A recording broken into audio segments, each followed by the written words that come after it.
Assalamualaikum warahmatullahi wabarakatuh. Kami dari kelompok 6 akan mempresentasikan yang berjudul Aset Tak Berwujud. Dengan beranggotakan Herlinda Amelia dengan MPM akhir 045, Dea Ananda Rehatu Zakia dengan MPM akhir 046, Sabila Ulkia Zamatul Nafia dengan MPM akhir 082, dan Naila Himatul Haq dengan MPM akhir 179. Materi pertama yaitu karakteristik dan penilaian aset tak berwujud. Aset tak berwujud melalui 3 karakteristik utama. Karakteristik pertama adalah dapat diidentifikasi. Artinya aset ini bisa dipisahkan atau muncul dari hak kontraktual atau hukum. Kedua yaitu tidak memiliki wujud fisik sehingga nilainya murni berasal dari hak istimewa yang dimiliki perusahaan. Dan ketiga, bukan merupakan aset moneter, yang berarti nilainya tidak terikat pada klaim kas tetap seperti halnya piutang. Untuk mengukur nilai awal, jika aset ini beli dari luar, maka penilaiannya sangat jelas, yaitu sebesar seluruh biaya peroleh termasuk biaya hukum hingga aset siap digunakan. Namun, jika aset dibuat secara internal oleh perusahaan, kita harus membaginya menjadi 2 tahap, yaitu biaya pada tahap penelitian wajib langsung diakui sebagai beban biaya berjalan, sementara itu biaya pada tahap pengembangan baru boleh dicatat sebagai aset atau dikapitalisasi setelah dinyatakan memenuhi kriteria kelayakan ekonomi. Selanjutnya yaitu amortisasi atau penyusunan aset tak berwujud. Dalam akuntansi, perlakuan amortisasi ini dibagi berdasarkan masa manfaat aset tersebut. Yang pertama yaitu aset dengan masa manfaat terbatas. Aset jenis ini wajib kita amortisasi secara sistematis pada masa manfaatnya. Biasanya menggunakan metode garis lurus jika pola konsumsi ekonomisnya tidak dapat ditentukan secara andal. Nilai sisa di akhir masa manfaat umumnya diasumsikan nol, kecuali ada komitmen dari pihak ketiga untuk membelinya. Yang kedua yaitu aset dengan masa manfaat tak terbatas, contohnya seperti goodwill atau merek dagang abadi, yang masa manfaatnya tidak bisa diprediksi. Kategori ini tidak boleh diamortisasi. Sebagai gantinya, perusahaan wajib melakukan pengujian penurunan nilai atau impairment test minimal setahun sekali untuk memastikan nilainya tidak overvalued di laporan keuangan. Pada bagian ini saya akan menjelaskan mengenai jenis-jenis aset tak berwujud. Jadi aset tak berwujud adalah aset yang tidak memiliki bentuk fisik tetapi tetap memberikan manfaat ekonomi bagi perusahaan dalam jangka panjang. Aset ini itu biasanya berupa hak, hubungan, atau keunggulan tertentu yang dimiliki perusahaan. Jenis pertama ada aset tak berwujud yang berkaitan dengan pemasaran. Aset ini itu digunakan untuk mendukung identitas dan pemasaran produk atau jasa perusahaan. Contohnya adalah trademarks, trade names, internet domain names, dan non-competition agreement. Trademark atau trade name ini berfungsi untuk membedakan produk atau perusahaan dari pesaingnya. Jika perlindungan hukumnya dapat diperbarui terus-menerus, maka aset tersebut dianggap memiliki indefinite life sehingga tidak diamortisasi. Jika perusahaan membeli trademark, maka nilainya dicatat sebesar harga pembelian. Namun, jika dikembangkan sendiri, biaya seperti attorney fees, registration fees, design cost, dan consulting fees dapat dikapitalisasi. Sedangkan biaya riset dan pengembangan yang tidak memenuhi kriteria pengakuan tidak boleh dikapitalisasi dan langsung dibebankan sebagai expense. Jenis selanjutnya ada aset tak berwujud yang berkaitan dengan pelanggan. Aset ini tuh muncul dari hubungan perusahaan dengan pelanggan atau pihak eksternal, contohnya seperti customer list, order backlogs, dan customer relationship.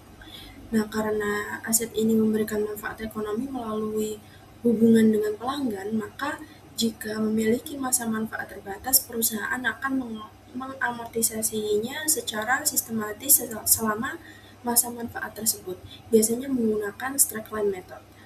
Umumnya nilai residu ini dianggap nol kecuali ada bukti bahwa aset tersebut masih dapat dijual di akhir masa manfaatnya. Selanjutnya yakni ada jenis aset tak berwujud yang berkaitan dengan seni. Aset ini mencakup hak atas karya seperti drama, karya tulis, musik, gambar, foto, video, dan materi audiovisual yang dilindungi oleh copyright. Jadi copyright ini merupakan hak eksklusif yang diberikan pemerintah kepada pencipta untuk memperbanyak dan menjual karya tersebut. Perlindungannya berlaku selama hidup pencipta ditambah 70 tahun dan tidak dapat diperbarui. Biaya perolehan copyright ini dikapitalisasi lalu diamortisasi selama useful life atau legal life, mana yang lebih pendek. Sedangkan biaya riset dan pengembangan yang tidak memenuhi syarat syarat pengakuan itu langsung dibebankan pada periode terjadinya.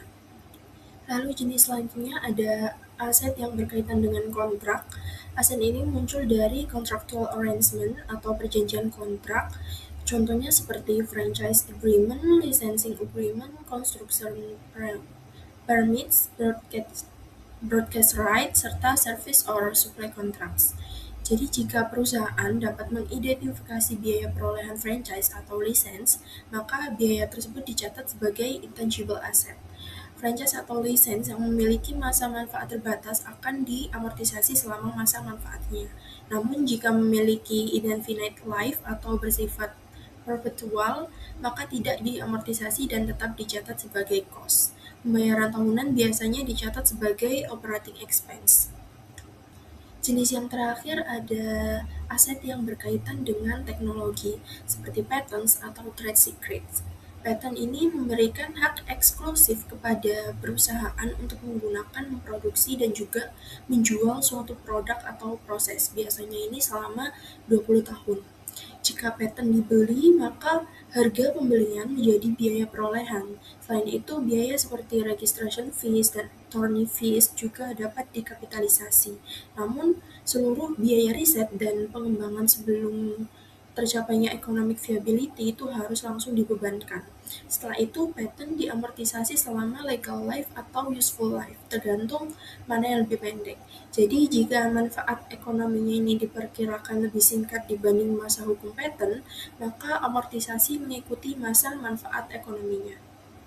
Baik, materi selanjutnya adalah goodwill, yang merupakan manfaat ekonomi di masa depan yang berasal dari aset-aset lain dalam suatu akuisisi bisnis, tetapi tidak dapat diidentifikasikan secara terpisah maupun diakui secara individual. Goodwill muncul ketika sebuah perusahaan mengakuisisi perusahaan lain dengan harga yang lebih tinggi dibandingkan nilai wajar aset bersih yang dimiliki perusahaan tersebut. Nilai goodwill dihitung berdasarkan selisih antara harga perolehan akuisisi dan nilai wajar aset bersih teridentifikasikan yang diperoleh, yaitu total aset dikurangi kewajiban. Selanjutnya, penurunan nilai aset tidak berwujud. Aset tidak berwujud dikatakan mengalami penurunan nilai ketika nilai tercatatnya lebih tinggi daripada jumlah yang dapat diperoleh perusahaan dari penggunaan atau penjualan aset tersebut. Pendekatan penurunan nilai pertama dapat dilihat pada aset tak berwujud dengan masa yang terbatas, di mana di sini mirip dengan penurunan nilai aset tetap. Kerugian penurunan nilai adalah nilai tercatat dikurangi nilai yang dapat dipulihkan. Pengujian hanya dilakukan jika terdapat indikator kerusakan.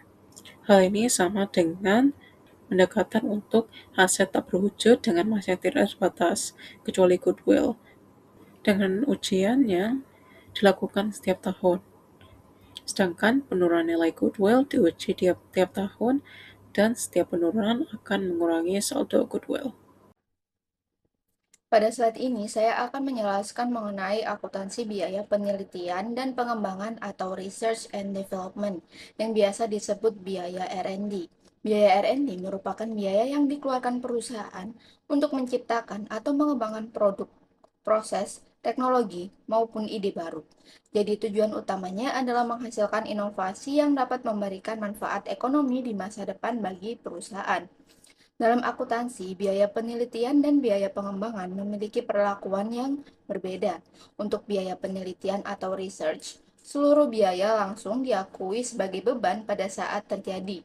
Hal ini karena pada tahap penelitian, perusahaan masih belum bisa memastikan apakah proyek tersebut akan berhasil atau tidak. Sedangkan biaya pengembangan atau development dapat dikapitalisasi sebagai aset tak berwujud apabila proyek sudah dianggap layak secara ekonomi dan diperkirakan akan memberikan manfaat di masa depan. Contoh aktivitas penelitian misalnya penelitian laboratorium dan pencarian pengetahuan baru.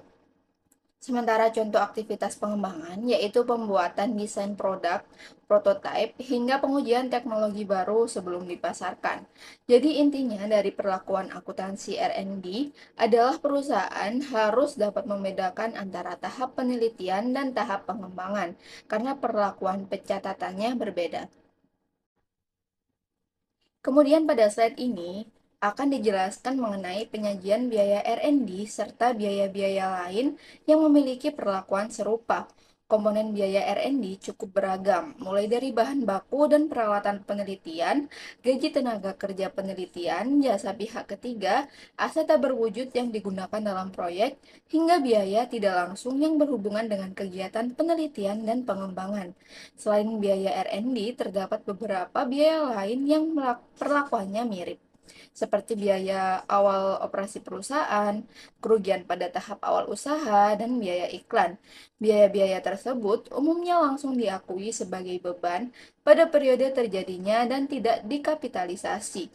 Dalam laporan keuangan, perusahaan wajib mengungkapkan total biaya penelitian dan pengembangan yang diakui sebagai beban selama satu periode. Informasi ini penting karena dapat menunjukkan seberapa besar investasi perusahaan dalam kegiatan inovasi dan pengembangan usaha. Baik, sekian dari kelompok 6. Mohon maaf apabila terdapat kesalahan, baik yang disengaja maupun yang tidak disengaja.